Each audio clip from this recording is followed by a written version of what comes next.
There are two ways of working in Photoshop with your images: destructive and non-destructive editing. Now, destructive editing means permanently making changes to your original image, where non-destructive is exactly what it sounds like. It's making modifications to the image on top of the image without altering the original. Let me show you how to do both types of adjustments. So I have my house layer selected, and I can do destructive editing through the Image Adjustments menu. So for instance, if I wanted to turn this image black and white, this black and white dialog box comes up. I can adjust the color values within the document to increase or decrease the contrast in my image. When I have everything set the way I like it, I click OK, and you can see now that the house layer, which was color to start with, is now permanently black and white, which means that if that was my only image of that house and I saved and closed the file, there would be no way for me to get back to the original color house. So I'm going to undo that in my Layers panel and show you how to work with non-destructive editing. You'll do that through this button at the bottom of the Layers panel. This button, which looks like a little black and white cookie, is actually called the Create New Fill or Adjustment Layer button. So we're going to deal with the new fill layers, which are here grouped at the top. You can create a solid color fill, a gradient fill, or a pattern fill. And the fill will completely cover your entire document size unless you create a selection, and then it will only fill the selected area first. So we're just going to deal with straight on, fill out the whole thing, and we'll start with the solid color fill. All you need to do is select solid color as the option. The color picker dialog box opens. You can choose any color you like from the rainbow of colors here. And when you have the color that you like, click OK. Now it's fully opaque with the blending mode set to normal, but you can adjust the opacity through the opacity menu, or you can change the blending mode.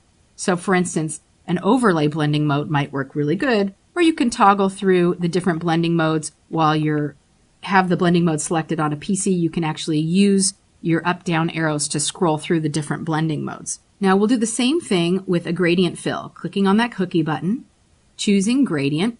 The default gradient comes up, which is black that gradiently blends into transparency, but you can choose any other of the presets. By clicking on the down arrow here, you can apply any of these presets. Now, most of them don't include any transparent areas, but you could certainly apply transparency to them if you wanted. There are also a bunch of free gradient libraries that come with Photoshop, which you can access through this options menu. All you need to do is select the library that you like, click the append button, and those will be added to the bottom of your window here. So just pick the one that you like. I'm going to go up with a rainbow.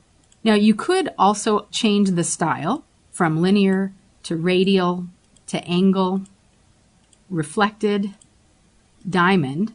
You can change the angle here. So depending on which one you have selected, you can set the angle or just type it in if you happen to know what you want it to be. So I'm just going to put it at 90. You can increase or decrease the scale of the selected gradient. You can reverse the order, which sort of flips it on its edge. And then you can apply a dither, which will increase your file size but create smoother transitions between the colors within your gradient. Now, if you wanted to create your own gradient, you would click here on the gradient bar itself, and that opens up the gradient editor. The gradient editor will show you all of your presets along with the selected presets gradient options. So I have the rainbow selected. You can modify any of these, what we call stops, with different colors. So if I wanted to change the blue here, I would select it and the color would appear here. Then all I would need to do is open up my color picker and select a different color like so. If you wanted to remove a color stop from the gradient blend, just click and drag it away. You could also adjust the color stops. And when you have any one color stop selected, there's a little diamond between those, and those determine where the blend occurs between the two selected colors. If you wanted to add another stop, for instance, if I wanted to add a stop right here, all you have to do is click, add the stop. It remembers whatever color you had selected previously, but you could certainly go back in and change that stop and then adjust it. When you have the gradient blended to your satisfaction, you can click the New button to add that gradient to your presets, and that will always be there ready for you to use at any time. Then click OK to apply it, and click OK again to continue working with it. And again, this is at full opacity, so you can modify the opacity here by using the scrubby slider, or using the slider here by clicking on the down arrow, or by adjusting the blending mode. So if I want, I could toggle through all of these until I see one that speaks to me. I'm going to go back to the first one that I had it on. I really like the hue. And then now let's talk about that third option, which is the pattern. The pattern will show you the previously selected pattern. And once you have that pattern selected, you can scale it up or down. So that's really teeny tiny. Maybe I want to increase the size of it. Though notice that when you increase the size, some patterns will start to look fuzzy. So that's something to keep in mind. The larger your original, it's easier to scale it down than it is to scale it up. You can also change the pattern by clicking the down arrow and then accessing the options menu. There are a bunch of different patterns that you can add to your library here. Just click the append button and those will be added to the bottom of your panel.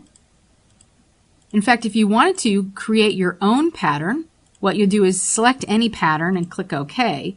I'm going to hide all of these, and then we're going to sample an area from the house, and I'll show you how easy it is to create your own pattern. So I'm going to select an area of the house right here, and with my selection, go to the Edit menu, choose Define Pattern.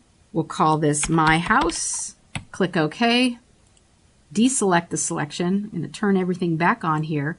Double-click this because all these adjustment and fill layers are infinitely editable. And my save pattern should fall at the very bottom of the library panel. There's my pattern. I can scale it up or down. And click OK. And then I could go in again and adjust my blending mode.